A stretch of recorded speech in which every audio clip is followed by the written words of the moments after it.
everyone, and welcome to the last World of Darkness news for the month of darkness. And this one is full with information and full with news that we have to cover today, with the news from the past week as well as the upcoming things. We're going to spoil the very last surprise of the month of darkness today, and yeah, there's a plenty of things to go through. Also, a note: we won't have a family spotlight today just because of the amount of news we're going to cover. So Hadi is going to come back to us next week with more family content. We're not stopping that, don't worry about it. And when it comes to today, we're going to start with something which, if you're watching us on YouTube, has already happened. The release of Vampire the Masquerade Parliament of Knives, the new Choice of Games title from Jeffrey Dean, who has joined me for the interview. And hereby I would like to introduce you to Jeffrey and invite you to listen to everything about Parliament of Knives. Let's go. Hello, Jeffrey. It's super nice to see you. We are seeing each other in a day of the release of Parliament of Knives, and I cannot wait to dwell deeper in this game. But before we go into the story bits and talking about the differences in between this game and the previous Choice of Games titles, could you introduce yourself to our community? Okay, hi, I'm Jeffrey Dean. I'm the author of Parliament of Knives. This is my third book for Choice of Games and my sixth interactive novel. I grew up down in the United States, moved up to Canada, and decided that this was the first time that I was going to create a piece of fiction set in my adopted home. So I'm really excited about people seeing that. That's great. And what about your past with World of Darkness? Is this the very first occasion for you to do anything in the World of Darkness universe? Or did you have any past as a role player, maybe LARPer? I actually started World of Darkness back when I was in college. I Hmm. had never heard of it before. I was a freshman just starting out, and I found what they called the Gamers Club, and suddenly I wasn't this lone geek anymore. Geek was chic, and everyone was enjoying it. And they introduced me to this thing called World of Darkness, and I had no idea what it was. So they take me down to this conference room. And all of a sudden, I'm immersed in this gigantic political LARP that came out of nowhere, completely broadsided me. I was not expecting it whatsoever. And people are dressed as vampires. People are talking as vampires. I had never LARPed in my life. I'd played maybe D&D back when I was in high school. But it took a little while for me to get used to the idea. But once I did, they hooked me up with I think it was a third edition book at the time. It was around 2000, 2001. Hmm. And I ended up taking it home, building myself a character, probably the most cliched character you could ever have. I was a biker Bruja named Bob. Very, Amazing.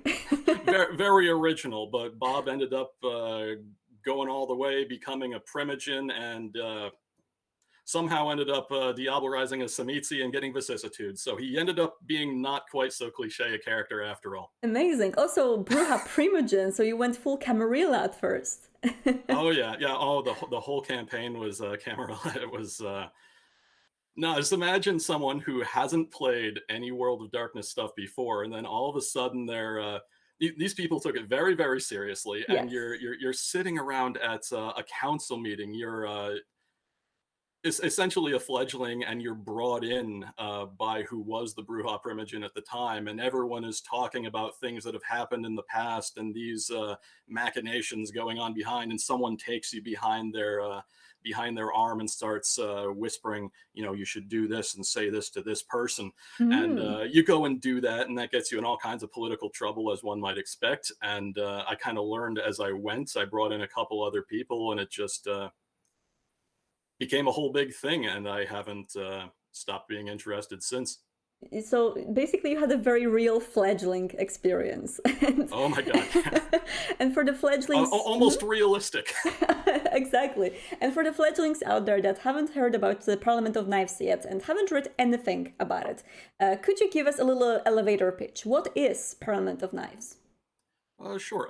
Parliament of Knives is an interactive fiction game. The player takes the role of the child of Eden Corliss. She is the seneschal, or second in command, in Ottawa, Canada's Hmm. capital city. When the game opens, the Prince of Ottawa has gone missing, and you're sent by your sire to find out why. From there, you're basically free to start new alliances with almost anybody, your sire's rivals. You can play multiple sides. You can just work directly with your sire as a loyal child. You can focus on finding the missing prince, or you could join the Anarchs and start a war against an Archon. So it's Amazing. all over the place. There are so many things that you can do.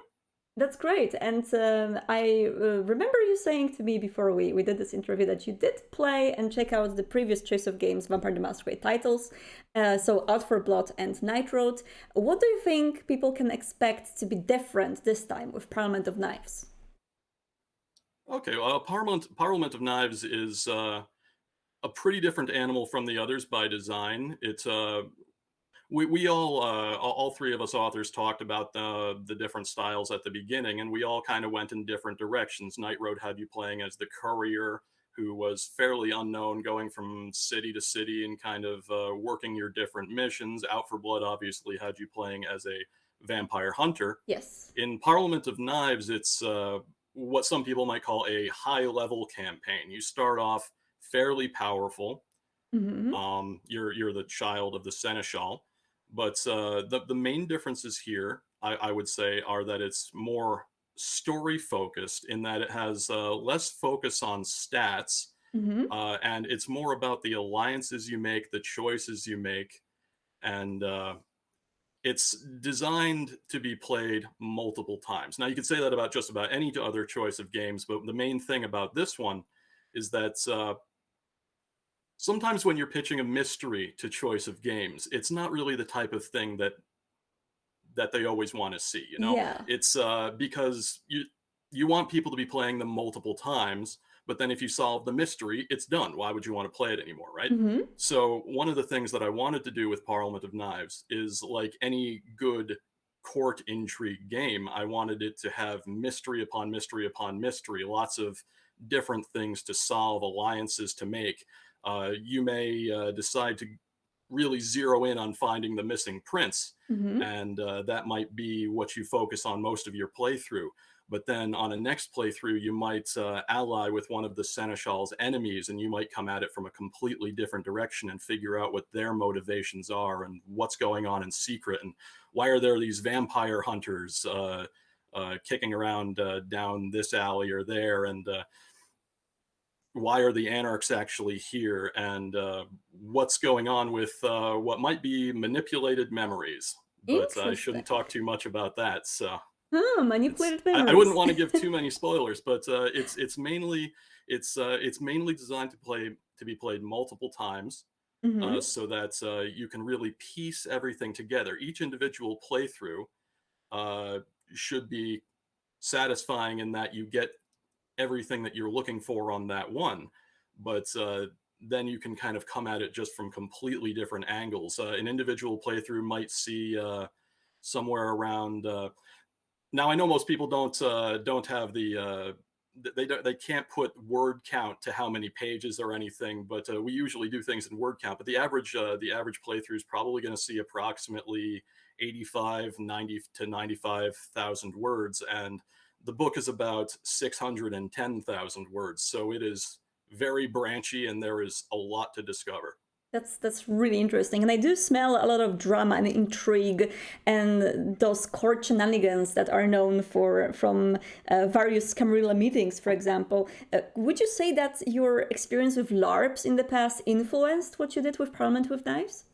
Oh, absolutely. Mm. That's one of the things that I really wanted to do with this. I wanted to get back to that original feeling that I had with Vampire the Masquerade. I really this was my first pitch and the one that I wanted to do the most. So I was so happy when I was able to do it, and I think I was really able to bring a lot of the feeling of when I first got involved in Vampire the Masquerade 2 Parliament of Knives.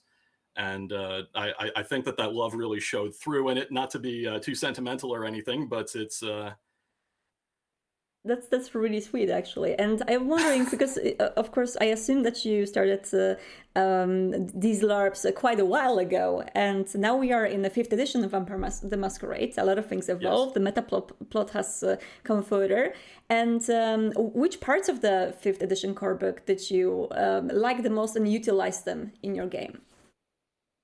There were a couple things. Mostly story elements. I really enjoy the aspect of the Second Inquisition and what that's the differences that that's caused, especially within the Camarilla. Mm-hmm. Um, in Ottawa, before he disappeared, the prince had just recently instituted a ban on doing kindred business via email.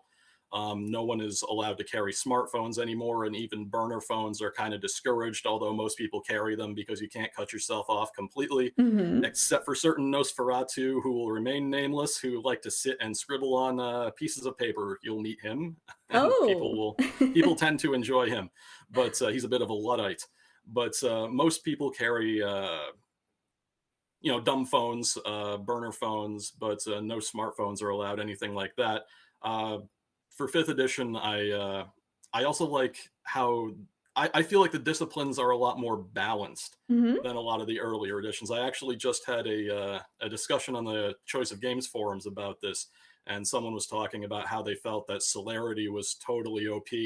And I was thinking, I've been going through fifth edition for quite a while working on this, and celerity has really kind of been brought down, so it's more you know more more in harmony with the other disciplines. Because I remember back in the day, we'd use celerity, we would just go around and just destroy everything.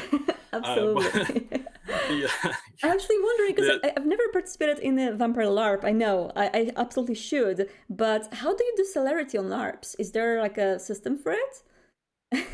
honestly, we had a hybrid LARP system. We didn't actually use the what was it, the Mind's Eye Theater Mm-hmm. system.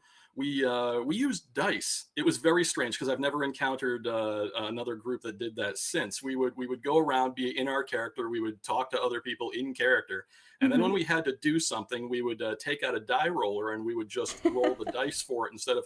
I think Mind's Eye Theater was like rock, paper, scissors, shoot, something like that. Mm-hmm. But we never ended up doing that. So it was more just you pay to blood and you get however many extra actions depending on your dots and celerity.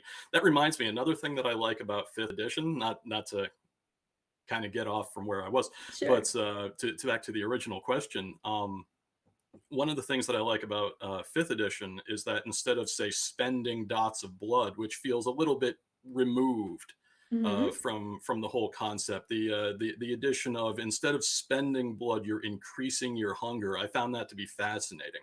Honestly, it took a little while for me to wrap my head around it, Yeah. but once I did, it felt right. Yes.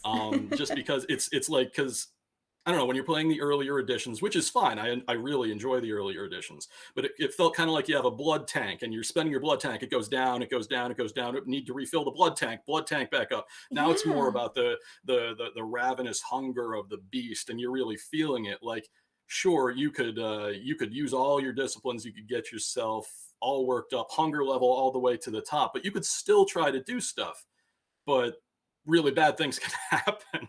That's So true. I think that really works for the horror mystique of the game, rather than filling your car up with gas. It's just blood. So Yeah, no, that makes a absolutely. huge difference. I feel the same. I also, I played the older editions, and I always imagined this a little bit like when we played Bloodlines back in the days. There was this meter that was just, filling up and dropping down depending on your usual Yeah. disciplines. It kind of felt like mana pool instead of, Oh yeah, yeah. instead of actually getting hungry and more ravenous. And And that speaking, was definitely something that I avoided a little bit. I was trying to work in the hunger mechanic. I'm sorry, I interrupted you. no, no, no, I was actually going to ask, how did you use the hunger system in your game? And most of the rule systems in Parliament of Knives are kind of bare bones. Hunger, basically, I have choices, kind of like in Night Road, Mm-hmm. where you can choose to use your disciplines to accomplish X, Y, and Z, or you can not use disciplines and then say instead of using potence to slam a guy through a wall, you instead just don't use it and you just engage fighting the person. Yeah. If you do use potence for that, then it will increase your hunger level, and you can obviously lower your hunger level by going and feeding.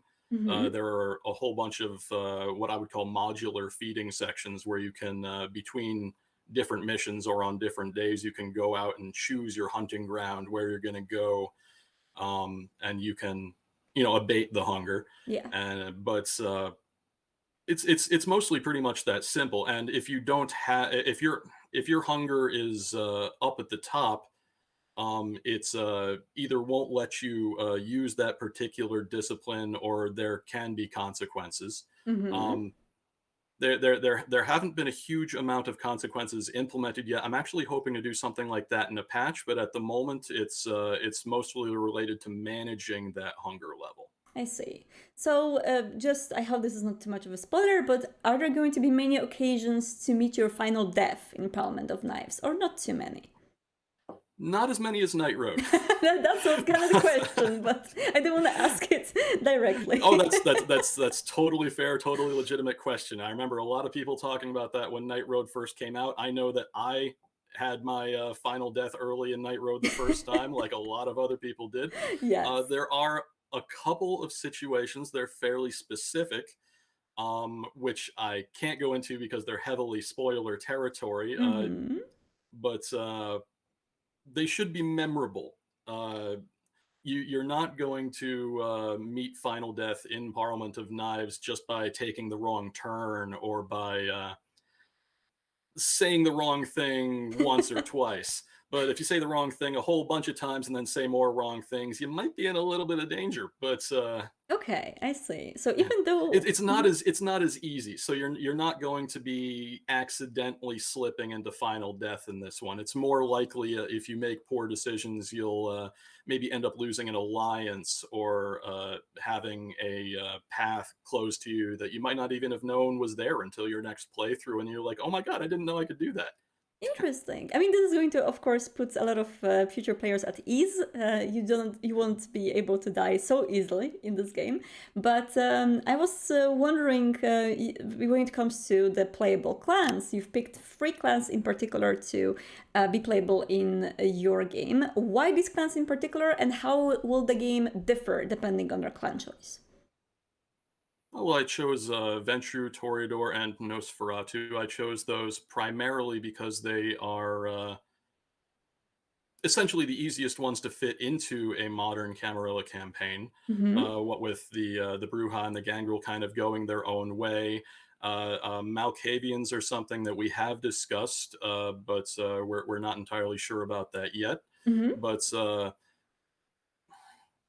mostly the difference depends on, say, where your haven is, who you know, where you've been before. Say if you're a Nosferatu, for Yeah. example, and you have to go in the beginning of the game, you have a choice of interviewing a couple of people for your sire in order to try to find out where the missing prince could have gone.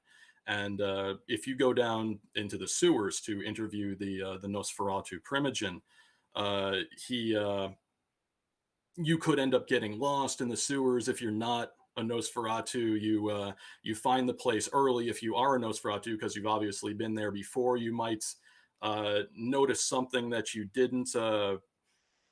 Kind of similar things like that. The Ventrue obviously are a bit more picky with what they have to eat during the feeding sections. Toreador have a couple of options that are open to them that aren't open to other people. And say this blood doll brothel, you can get a special ghoul there. I see. The Nosferatu has a pet rat that you can that they get as a familius that you can name and gender and color their fur, which seemed to be a big hit with the beta testers. That's Obviously, adorable. yeah, everyone. I think when Huddy did the live stream on Steam, she chose a Nosferatu, and she seemed to really enjoy that. Yes, for sure. Oh. um, but yeah, I really wanted people to enjoy the differences, and obviously there's the discipline differences as well. I covered a fairly wide variety of disciplines there, and almost every encounter has you being able to do different things. The Toreador obviously can use auspex. Say you're in a social situation, or you're at court and people are being questioned for this or that or the other thing. Unlike the other clans, you know, you can kind of tune in and see. It's like, does it sound like they're nervous or they're lying? What's their aura saying? Things like that. So Interesting. everyone has kind of a different approach to things. That's really interesting, you know, I very much look forward to exploring these differences. But we talked a little briefly about, you mentioned Hadi, and I know that she would like send second inquisition on me if I didn't ask this question. I know that there are potential romances in your game. Ah, yes, How did you yes. approach to designing romance in Parliament of Knives? I approached it fairly similar to some of my other games. I have one romance that is fairly obvious straight off the bat. You have a friend that helped you, since you were a fledgling, get you into the you, meaning the main character, become, you know, competent in Mm-hmm. the world around you, and they are a potential love interest. That particular love interest is a gender flippable person depending on the player's preferences, which is something that I did in my earlier game, Werewolves Haven Rising. And Nice. I wanted to add quite a few, but what I usually do with my romances is there are a lot of games out there that have them be very simple, right? Like if you're in a romance with this character, you might have a couple extra lines here. You know, a person holds your hand, a person does this, and then everything else kind of goes the same way.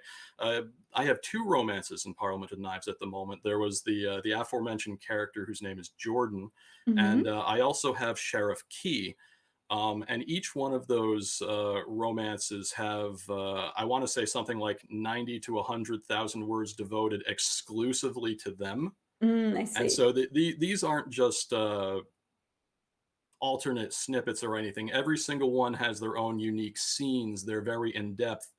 Both of them have their own backstory and their passions, their beliefs, and I think that Sheriff Key in particular, if people decide to go down his romance route, they'll find an awful lot of interesting back history. Which I went through a lot of deep cuts in Vampire the Masquerade lore for that.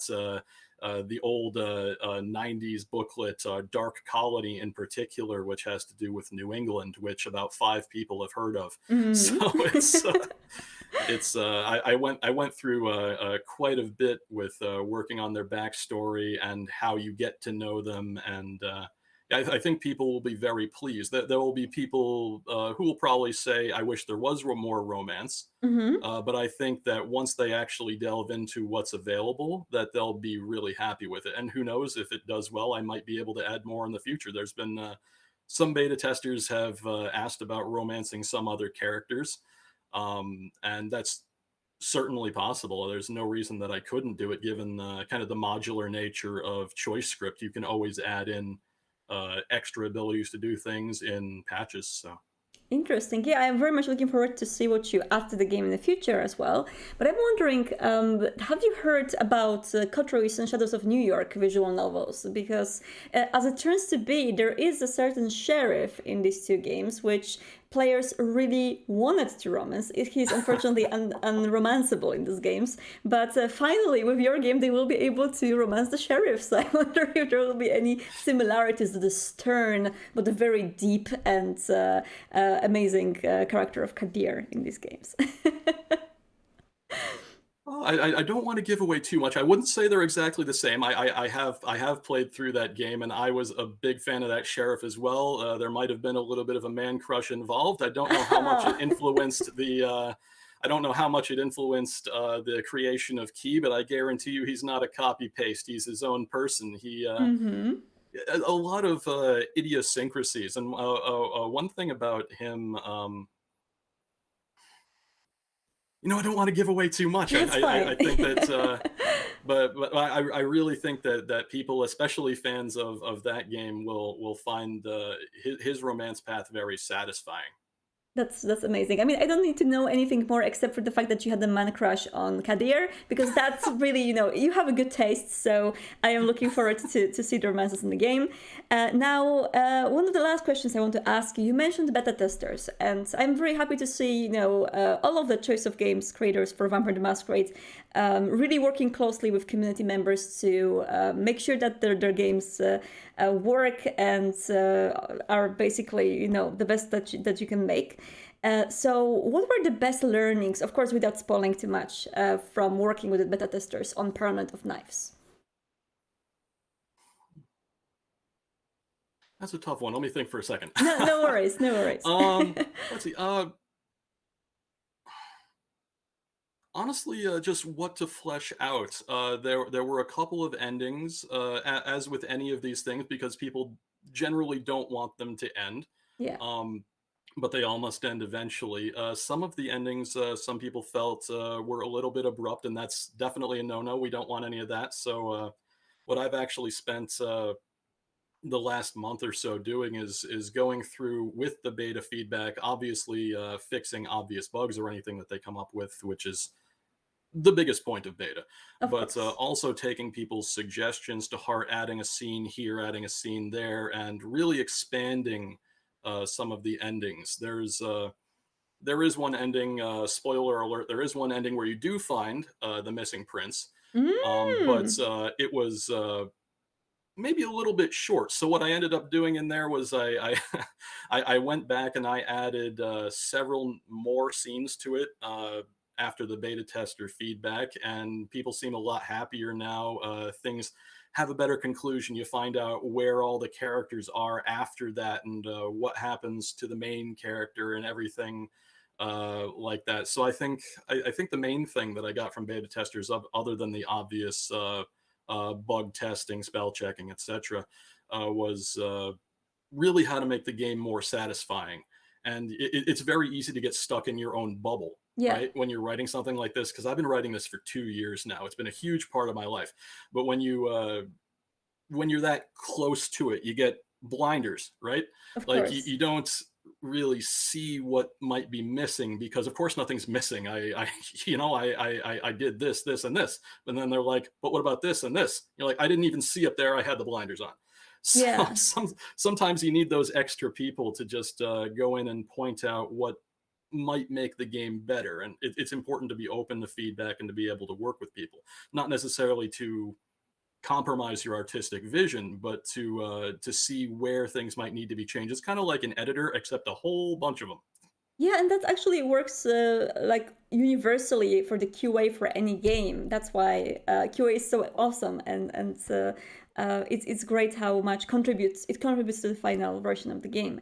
And speaking of the final version of the game, once our viewers will be able to play your game, which is today, by the way, where will they be able to submit feedback to you or any comments, maybe bug reports, anything that you would like to hear from them? What is the best way to reach you? I'm fairly active on the official Choice of Games forums, which would be at choiceofgames.com. You can also find me at Twitter on at Greek Winter. Mm-hmm. Um, there's also, I believe, in the About section of the app, there is a link to specifically to an email address that can be used specifically for if you find bugs, typos, anything like that. You can report them there fairly easily. But if you do want to be a part of the Choice of Games community and talk to me actively on forum threads or anything like that, feel free to go to choiceofgames.com, check out their forum, and yeah, I enjoy answering questions there and being a part of the community. That's amazing, Jeffrey. Thank you so much for joining us today. And I'm crossing my fingers for the successful release and for our audience to enjoy your game. And I'm sure they will. Yeah, thank you very much. I Thank appreciate it. you so much.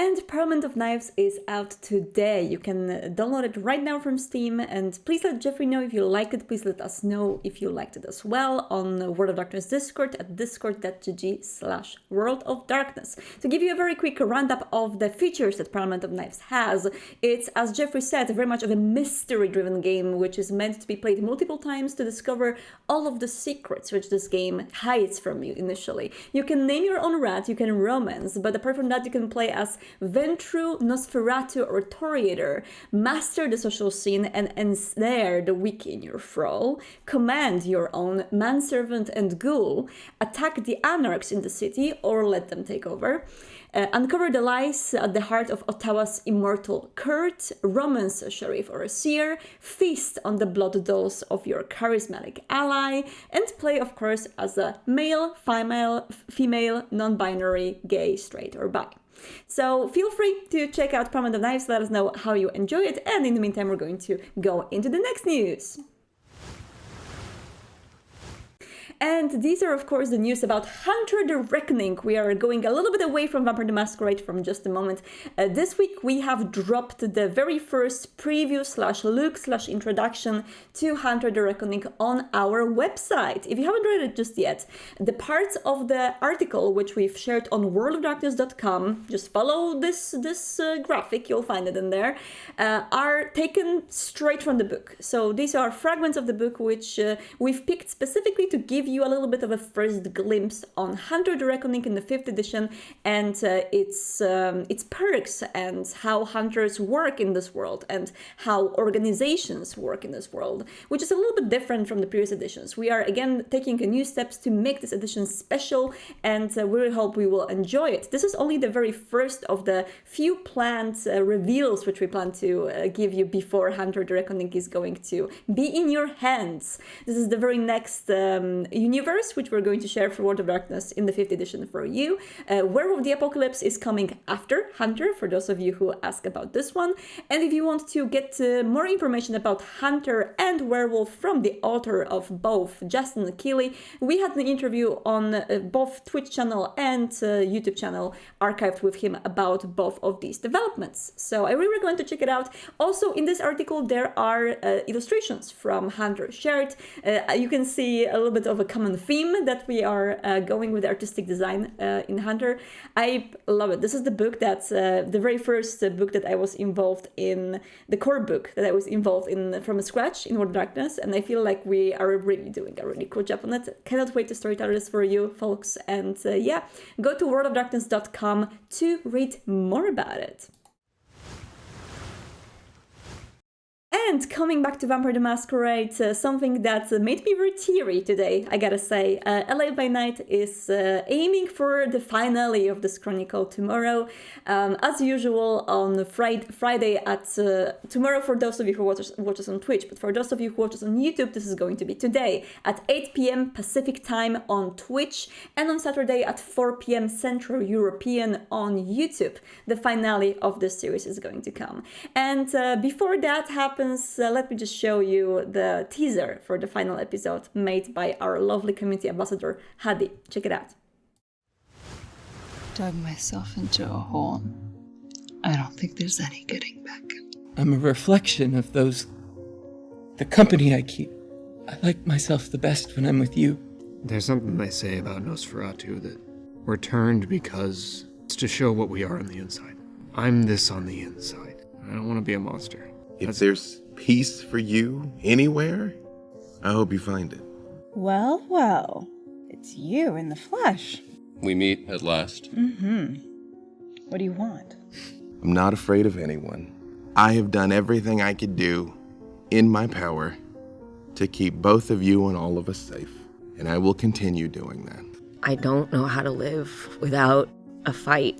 I don't know who I am if I don't have a revolution, when I'm not fighting the status quo. LA by Night is a story about vampires. Remember this above all else.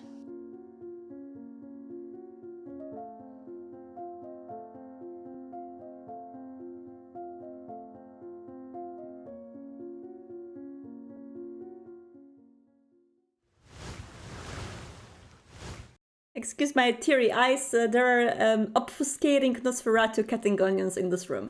But tomorrow is the last episode of LA by Night, this chronicle. I really hope that we're going to see characters from LA by Night again in the future. We cannot wait to share with you what we're planning next when it comes to actual plays. But about that, the other time.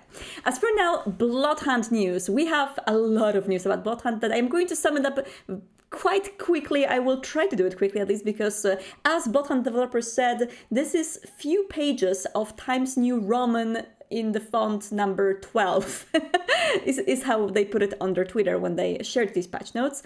There were a lot of updates shared both on their website and on the stream as well, so you can check it out on Twitch TV/Bloodhunt game. That's where the stream is archived. And of course, if you are playing Bloodhunt and if you have it installed on Steam, do check it out because there's an update which is over 4 gigabytes big. But to give you a little bit of a heads up of what this community patch is about, there has been a lot of improvements, but also a lot of things added. Surprises awaiting you in Prague. First of all, there is a reason to play the game every single day, because every day there's going to be an item drop, the free item which you can claim by playing the game. So if you want to drop in, just play a match with your friends, you can get some additional items. For those of you like me, I'm sorry, I gotta admit, who play every day with your friends and already finished your battle passes, which again, that's me, there is right now more stuff for us to unlock. Also for people like myself that have finished the battle pass already, there are now tokens being given out for some of the quests finished and more items in the store to buy, and also additional wonderful banners which you can check out on their social media. But that's not all. Additionally, there is a duo mode being introduced. Now, this is going to periodically replace the trio mode in the game. So right now, you will be able to play the game solo and in duos. That is not going to be forever, though. Trios are going to come back in the future.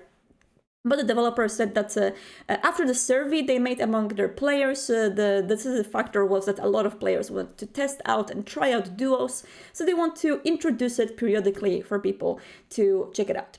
Additional update for those of you who played Bloodhunt, this is something super cool for us that a lot of people asked for. Kill credit. Once you down the player, this is when you get the kill now. You don't have to eliminate him in the end, even if that happens through a fog, a shark, Inquisition. If you down the player, or if you're the person that basically did the last shot that made the person downed, you are going to get the kill. So you are finally getting to be credited by your kills, not your teammates that arrived at the scene late and tried to steal the kills from you. I see you, teammates. Of course, there are also pacing improvements. There's going to be more happening quicker. Duo mode is going to have a little bit less players on the map, but everything is going to be more dynamic because of the fog being more dynamic around the map. And there are tons of loot and item adjustments, but also something interesting, especially I think for people on this channel, is that there are going to be a plenty of new players, adjustments, and ways to make the game easier for you if you're playing the game for the first time. I've heard from a lot of people that they play the game for the lore and they want to find the lore tidbits and they don't really know how to play FPSs that much. So they definitely struggle being paired in the same matches with those pro players that play to kill. And that's obviously, a balancing issue that Sharkmob tried to solve. And now, if you are one of these new starting players that doesn't really do that well in the general leaderboard, let's say, you will be able to play against other players, the beginner players, but also against cultists, which are going to be the NPC bots on the map, which actually have a pretty cool AI. The thing is, they are really focused on diableries. They really, really badly want to diablerize you and any other player, but they are going to be less challenging against you than regular players, and you will be able to play with more of them on the map. There's going to be an indicator saying cultists join the match, which will allow you to play in a little bit of a slower pace and learn how to shoot, basically, get your footing in the game, which I think is great for new players, because I've been personally, me and my friend, we've been carrying a lot of new players in this game, so inviting them to trios and trying to play together to allow them to get some wins. And I feel like this is also a way from developers for you folks to get more new players to get accustomed to the game.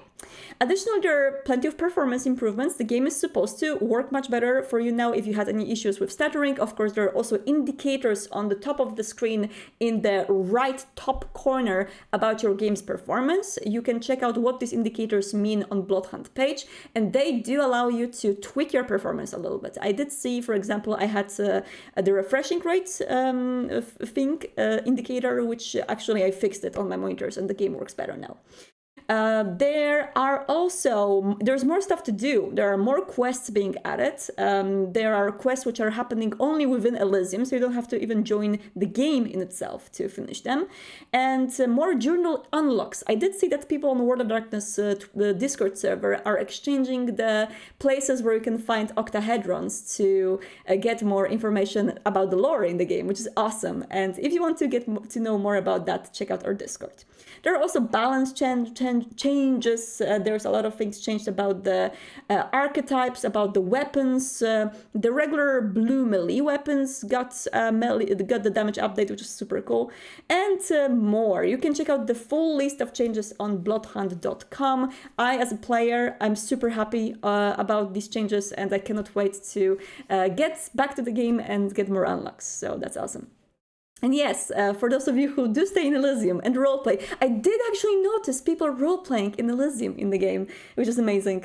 You are definitely now open to some of the quests happening only within the Elysium, which will require you to dig a little bit, but that's going to be fun. And in the meantime, let me show you a new trailer that Bloodhunt has released this week. Trailer for Clan Nosferatu, introducing the recently added character to the Elysium, Omnis.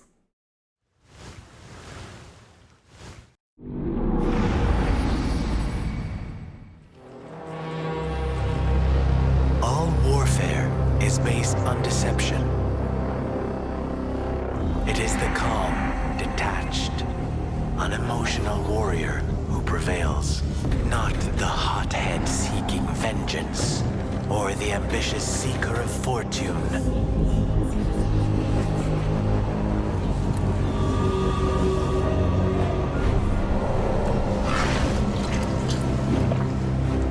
Appear near when you seem far. Attack when you seem unable. Be subtle to the point of formlessness. If your enemy is stronger, evade them. The enemy will provide the opportunity for defeat themselves. If they're recovering, give them no rest. Those who are skilled in combat do not become angered. Thus, the wise win before they fight.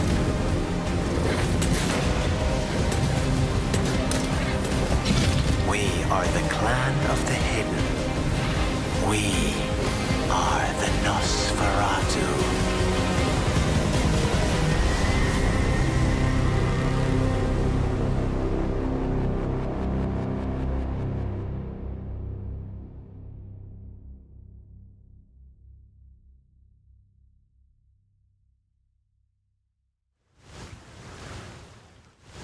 Well, I hope you enjoyed that trailer. I did enjoy it immensely, as I have to admit my main in Bloodhunt is Nosferatu, Saboteur. So I'm very happy to see Nosferatu getting some more spotlight. But now, more news about Wraith, the Oblivion Afterlife, which has now released on PlayStation VR.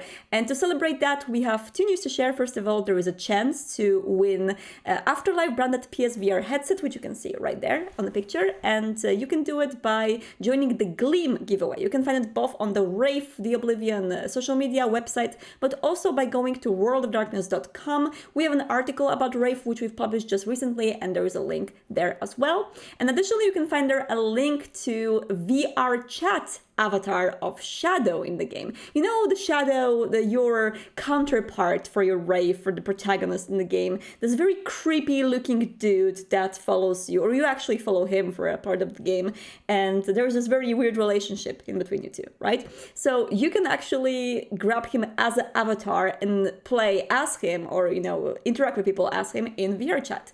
And I'm very much looking forward to hearing about Wraith the Oblivion role-playing done in VRChat using this avatar. I think that would be super, super cool. But now, on to more TTRPG news.